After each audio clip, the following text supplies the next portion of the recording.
Süpersport saytı Anar Cəfərsoy.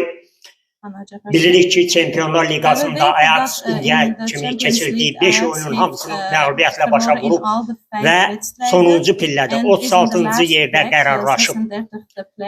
Necə düşünürsünüz bu fakt və Qarabağın güclü olması komandanızı qorxutmur ki? Zijn jullie gewoon niet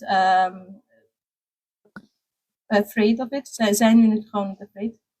Bang over it? Zijn jullie niet bang over it?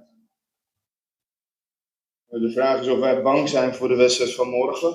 Oyun hakkında korkmak hakkındadır. Hayır, biz korkmuyoruz. Bakmayarak ki bizim sıfır halımız var. Biz bu oyunu istifade edeceğiz ki hiç olmazsa sıfırdan canımızı tutarak. Ama elbette ki biz korkmuyoruz. Oké, dan danken jullie allemaal O zaman hamımıza teşekkürümüzü bildiririk burada olduğunuz için. İnşallah görüşürüz. Hamıya qollar.